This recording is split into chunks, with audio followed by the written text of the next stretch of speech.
بسم اللہ الرحمن الرحیم۔ کل کی تعلیم میں بات آ چکی ہے کہ رمضان کا مہینہ قرآن کا مہینہ ہے، کیونکہ اللہ تعالیٰ اس مہینے میں قرآن کو اتارا ہے، نازل کیا ہے، لہذا ہمیں کلمہ پڑھنے کی وجہ سے ہمیں قرآن کو پڑھنا ضروری ہے عربی کے اندر، اور رمضان کے مہینے میں تراویح میں قرآن کو سننے کی عادت ڈال لینا ہے، کیونکہ جب تک قرآن ہے تب تک دین ہے، جب قرآن نہیں ہے تو دین بھی نہیں ہے۔ جیسے کل مثال دیا، جیسا آدمی جینے کے لیے، آدمی زندہ رہنے کے لیے ہوا اور پانی کی زیادہ ضرورت ہے۔ ہوا ہونا، پانی ہونا، بعد میں کھانا، پہلے ہوا، بعد میں پانی، اس کے بعد کیا ہے؟ کھانا۔ ہوا ذرا خود نہیں ہے تو آدمی مر جاتا ہے نا؟ اگر جو ہے 1-2 منٹ کے لیے ناکوں کو بند کر دیں گے، منہ کو بند کر دیں گے تو آدمی مر جاتا ہے۔ اور پانی ایسا ہی ہے، اگر کچھ گھنٹے پانی نہیں پیے تو آدمی مر جاتا ہے پیاس کی وجہ سے۔ اب کھانا تو جو ہے نہیں کھائے تو بھی ایک ہفتہ کیا بھی ہوتا نہیں ہے، گلوکوزوں کے ذریعے سے، پانی کے ذریعے سے آدمی زندہ رہ سکتا ہے۔ تو جس طریقے سے انسان ہو یا حیوان ہو، زندہ رہنے کے لیے ہوا اور پانی کی زیادہ ضرورت ہے، ایسے ہی دین زندہ رہنا ہے، دین پر ہمیں چلنا ہے، تو سب سے اہم چیز کیا ہے؟ وہ قرآن ہے۔ جب تک قرآن شریف ہے تب تک دین ہے۔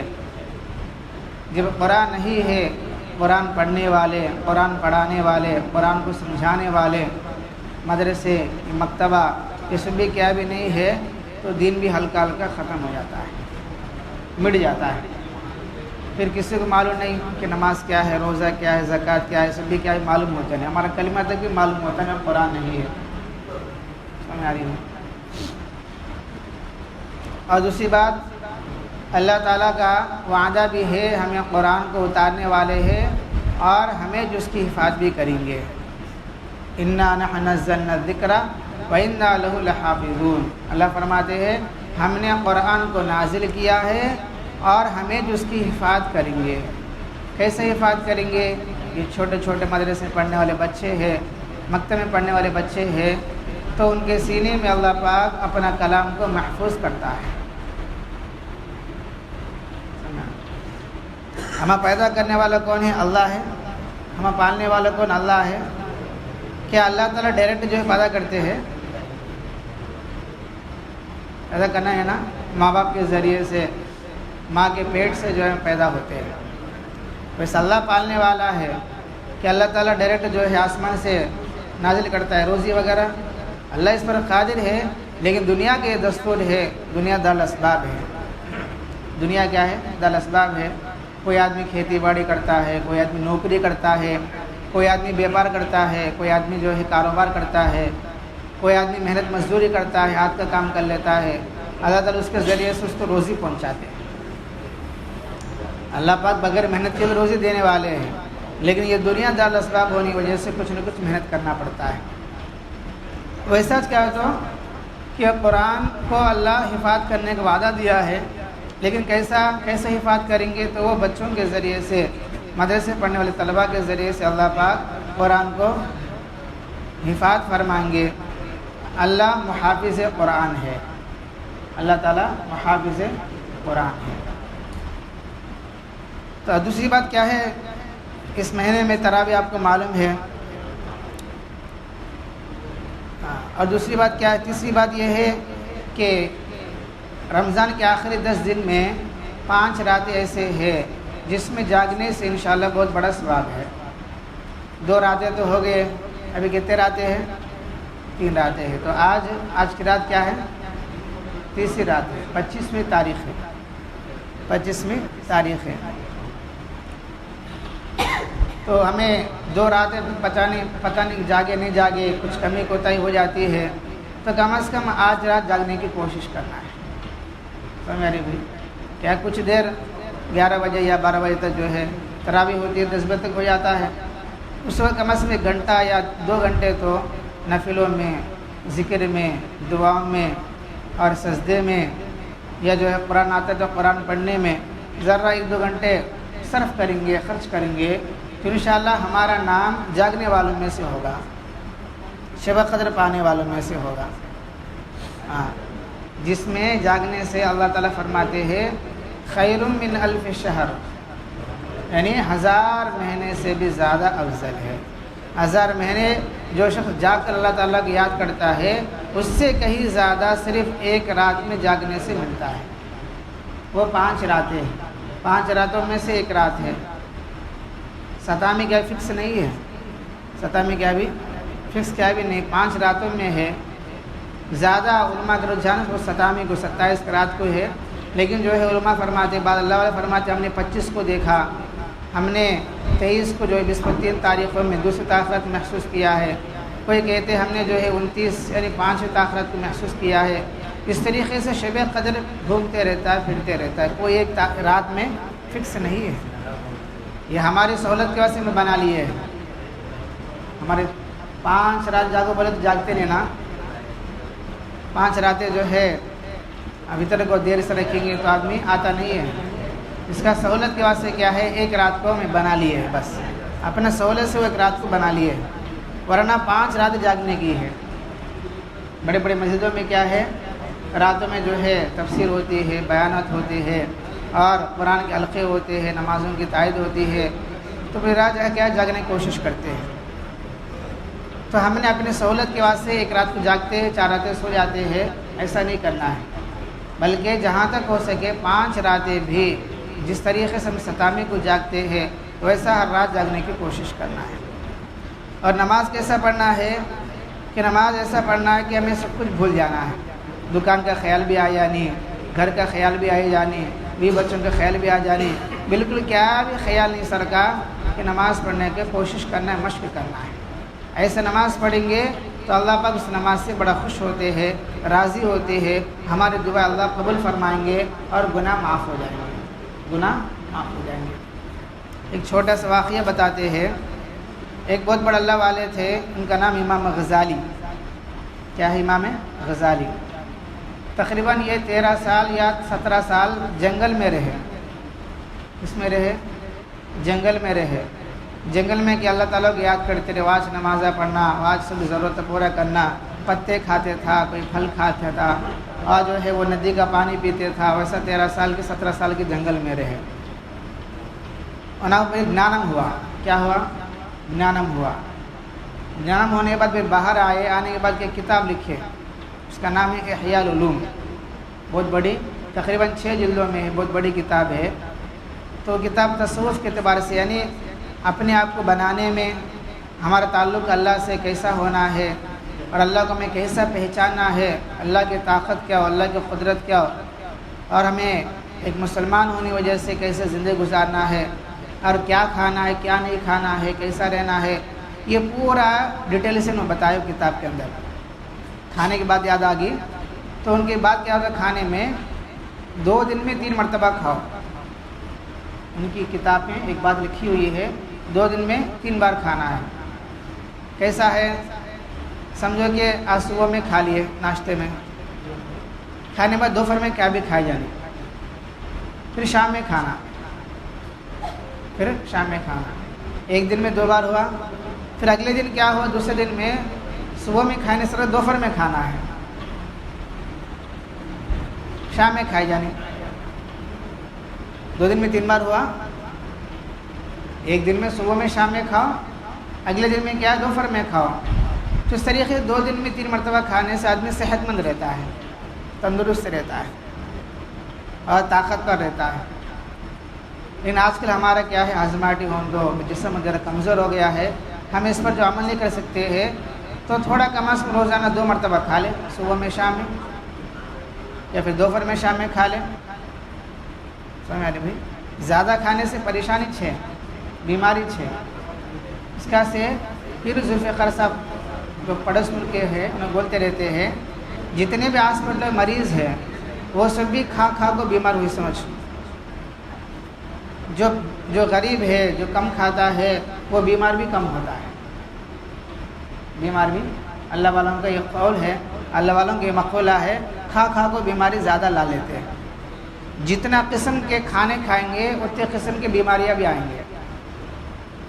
وہ ویرائٹی، یہ ویرائٹی، وہ پکوڑی، یہ پکوڑی، یہ وہ جتنا ویرائٹی کھائیں گے نا، جتنا ویرائٹی آئیں گے اتنے بیماریاں بھی آئیں گے. کہ تو آج کل جو ہے ڈاکٹروں کو معلوم ہونا نہیں ایسے بیماری آتے ہیں.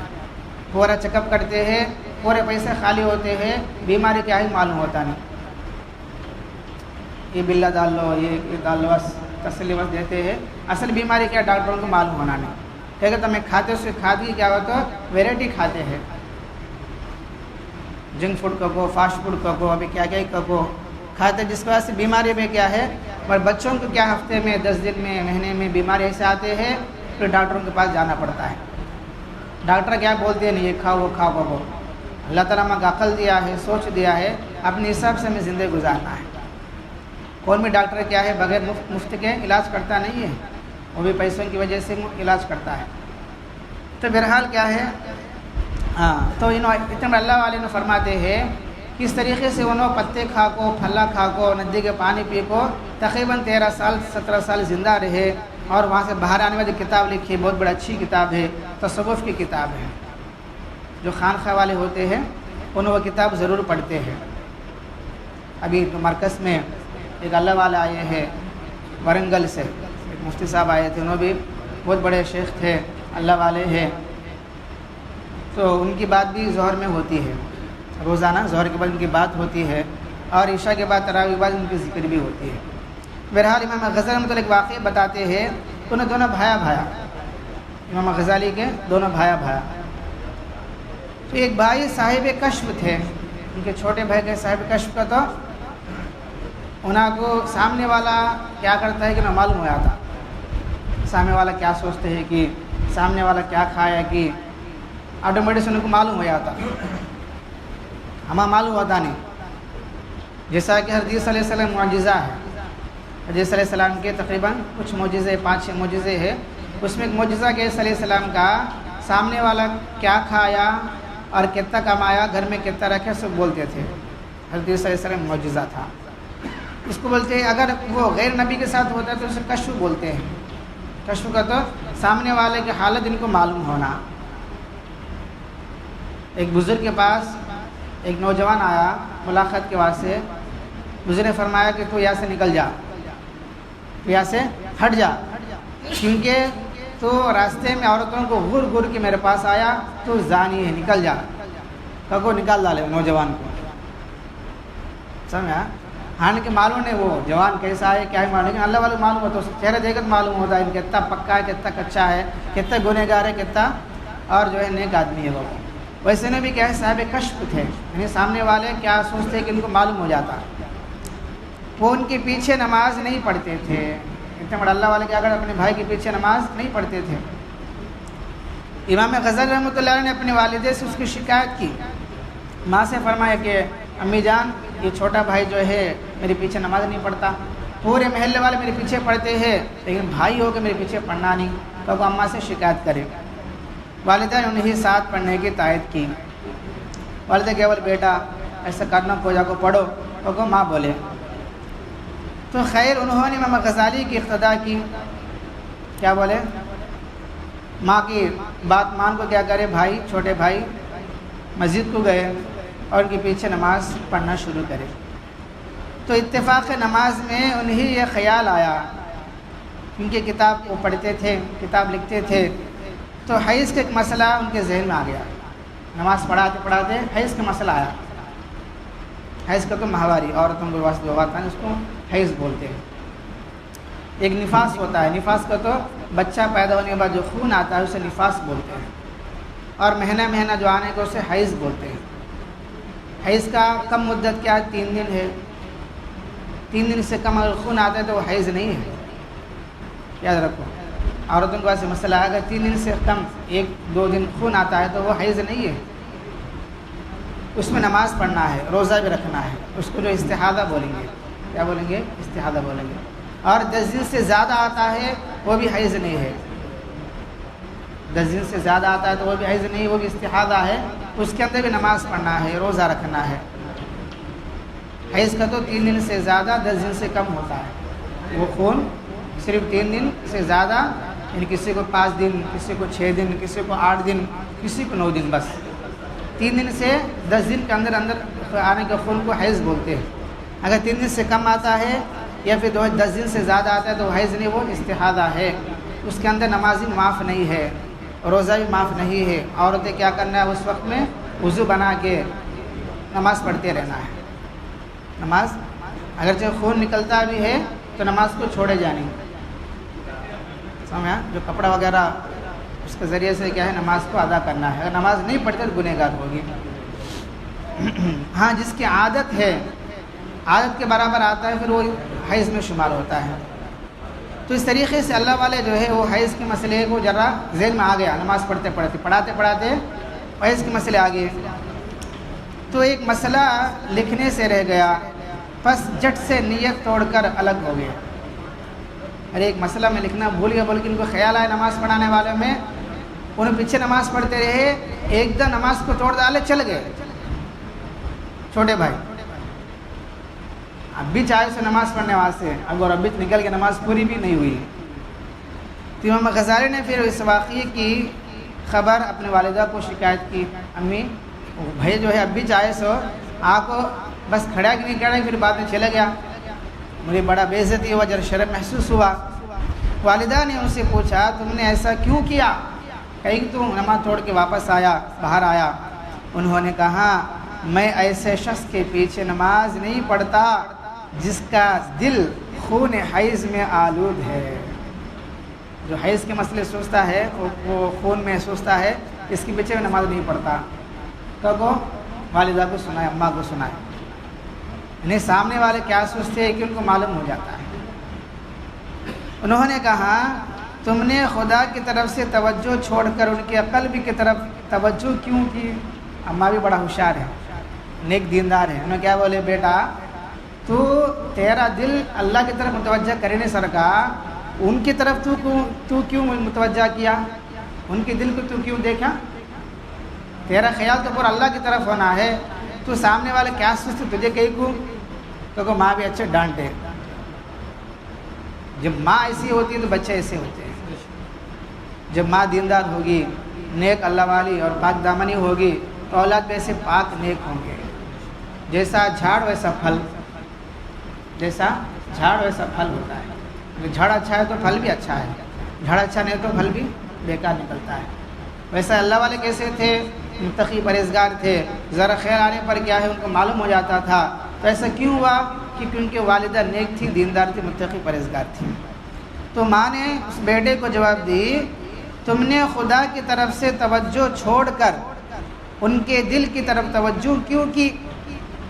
اگر ان کا دل خون حیض سے آلودہ ہے تو تمہارا قلب بھی تمہارا قلب بھی اس قلب خون آلود سے آلود ہے۔ سمجھا؟ اگر تمہارے بھائی کا دل وہ حیض کے خون میں ذرا سوچتے ہیں تو تمہیں بھی کیا ان کی طرف متوجہ کرے کہ تمہارا دل بھی وہ خون سے آلود ہو گیا، رنگین ہو گیا، تمہارا بھی وہ خون لگ گیا۔ تو دونوں کو ڈانٹ دیے، کیا منہ لے کر اعتراض کرتے ہو؟ تمہیں کئی کو ایسے بولے تمہیں بھی وہ کام کرتے ہیں نا، تمہارا دل اللہ کی طرف متوجہ ہوئی نہیں سرکا، تمہارے بھائی کی طرف متوجہ کیوں کرے؟ لہذا غلطی دونوں کی ہے، غلطی دونوں کی۔ تو خیر یہ حکایت اس پر یاد آ گئی کہ ایک وہ قلوب تھے فقہ کے خیال کو بھی ذکر حقیقی کے سامنے پسند نہیں کیا، حالانکہ یہ فقہ کے مسائل ہے، اس کا خیال آنا کیا بھی نقصان نہیں ہے، پھر بھی اللہ والے کیا سمجھتے تھے؟ ایسا خیال بھی آئے جانی، اچھا خیال بھی آئے جانی، کوئی مسئلہ بھی ہمارے دل میں نہیں آنا، کو ویسے نماز پڑھتے تھے۔ اور ایک ہمارے قلوب ہے، ہمارے دلہ ہے، نماز کا بھی خیال نہیں رہتا، ہم نماز کے اندر رہتے لیکن نماز کا خیال ہمارے کو آتا نہیں ہے۔ وہ صاحب حال تھے، ورنہ نماز میں دل کا خیال آنا یہ نماز کی منافی نہیں ہے۔ فرماتے ہیں نماز میں دل کا خیال آتا ہے تو یہ نماز کی منافی نہیں ہے، نماز کیا بھی خراب نہیں ہوتی ہے۔ ہماری نماز میں تو کہیں دکان کا خیال آتا ہے، کہیں گھر کا خیال آتا ہے. ہمارا نماز میں کیا ہے، کبھی دکان کا، کبھی گھر کا، وہاں جانا یہ کام ہے، ویسا خیال آتا ہے. پھر ہمیں نماز کیسی رہتی ہے؟ سمجھیں بھائی، نماز ایسا پڑھنا ہے، ہمیں بھول جانا ہے سب کچھ، ہمارا پورا دل اللہ کی طرف متوجہ ہونا ہے. میں اللہ کو دیکھ رہا ہوں، میں اللہ کو دیکھ رہا ہوں، یا پھر اللہ مجھے دیکھ رہے ہیں، اللہ مجھے دیکھ رہے ہیں، اللہ مجھے دیکھ رہے ہیں، یا میں اللہ کو دیکھ رہا ہوں. اس کیفیت سے نماز پڑھنا ہے، اس حالت میں نماز پڑھنا ہے. ایسے نماز 2 رکعت بھی پڑھیں گے تو زیادہ فائدہ ہوتا ہے. مشق کرنا پڑتا ہے، روزانہ مشق کرتے رہیں گے، پریکٹس کریں گے، 2 رکعت پڑھ کے نفل ہے تو ہلکا ہلکا وہ کیفیت پیدا ہوتی ہے. سمجھ رہے بھی. اور آگے فرماتے ہیں تو ذکر کا بھی تو ذکر نہیں، باقی اول درجہ تو وہی تھا، ذکر بھی ذکر نہ ہو، فقط مذکور یا ذکر ہو. فرماتے ہیں ذکر کرنے کے 2 طریقے ہیں، ایک اعلیٰ ایک اوسط. ذکر ایسا کرنا ہے، اعلیٰ طریقہ کیا ہے، کیا ذکر کرتے کہ اس کا خیال بھی نہ ہو، بلکہ پورا خیال اللہ کی طرف ہو. اور سبحان اللہ پڑھتے ہیں، الحمدللہ پڑھتے ہیں، اللہ اکبر پڑھتے ہیں، لا الہ الا اللہ پڑھتے ہیں. اس کے ذریعے سے میں کس کو یاد کرتے ہیں؟ بولو جی. سبحان اللہ کے ذریعے سے ہم کس کو یاد کرتے ہیں؟ اللہ کو. تو ایسا ذکر کرنا، وہ ذکر کو بھی بھول جانا اور پورا خیال اللہ کی طرف کرنا، یہ اعلیٰ قسم کا ذکر ہے. اور سب سے کم ذکر کیا ہے؟ ہمیں کوئی ذکر کرتے ہیں کہ اس پر ہمارا خیال ہو. سبحان اللہ پڑھتے ہیں، اس پر ہمارا خیال ہو. الحمدللہ پڑھتے ہیں، اس پر ہمارا خیال ہو. تو کیا ذکر ہے کہ اس پر ہمارا خیال ہو، یہ سب سے کم ہے. اور ایسا ذکر کرنا کہ اصل اللہ کو ہمیں یاد کرتے ہوئے ذکر کرنا، کیا ذکر کرتے ہوئے بھول جانا. ویسا فرماتے ہیں نماز میں اعلیٰ قسم کا یہ ہے کہ ہمیں پورا دل و جان، پورا دماغ اللہ کی طرف متوجہ ہو جانا. کیا چلتا ہے سب بھول جانا. جیسا کسی کو آپریشن کرتے ہیں تو متھو چڑھاتے ہیں، چڑھاتے نہیں چڑھاتے، متھو کرتے ہیں، پھر بعد میں آپریشن کرتے ہیں. اس کو سمجھ میں نہیں آتا، اس کو پتہ نہیں چلتا اس کے ساتھ کیا ہو رہا ہے. کاٹے تو بھی کیا، اس سے درد لگتا نہیں، خون نکلتا ہے تب بھی اس کو درد لگتا نہیں، کیونکہ متھو میں ہے. وہ متھو چھوٹے تو بھڑکا معلوم ہوتا، درد معلوم ہوتا. ویسا ایک متھو دیے سو آدمی کو آپریشن کرے تو بھی معلوم ہوتا نہیں ہے. تو ویسا ہمیں نماز کیسا پڑھنا، ہمیں نماز میں کیا ہے کہ وہ سب بھول جا کو ہمیں پورا اللہ کی طرف متوجہ ہو جانا ہے. اب گھر کا چھوڑ ڈالنا، دکان کا چھوڑ ڈالنا، بھی بچوں کو چھوڑ ڈالنا، کیا بھی خیال آئے نہیں سر کا، پورا خیال دل دماغ پورا اللہ کی طرف متوجہ کرنا. بھول جانا ہمیں نماز میں ہے کہ مسجد میں ہے کیا ہے کہ. یہ سب سے اعلیٰ قسم کا نماز ہے. سب سے کم کیا ہے، ہمیں کیا پڑھتے ہیں کہ اس پر ہمارا خیال ہو.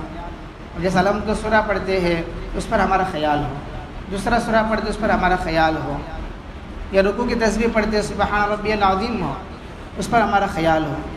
جب رکوع سے اٹھتے ہیں تو اس پر ہمارا خیال ہو. جب سجدے میں گئے سبحان ربی الاعلیٰ پڑھتے اس پر ہمارا خیال ہو. تو کم از کم یہ ہو ہمیں کیا پڑھتے ہیں اس پر ہمارا دھیان ہو، ہمارا خیال. یہ سب سے کم ہے. سب سے اعلیٰ کیا ہے، یہ سب کچھ بھول جا کو اپنے آپ کو اللہ کے حوالے کرنا.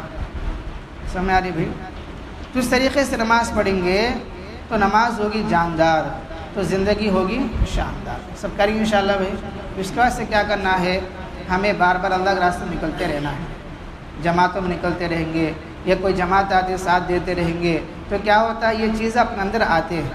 صرف بولنے سے سننے سے کچھ ہوتا نہیں ہے جب تک عملی مشق نہ ہو.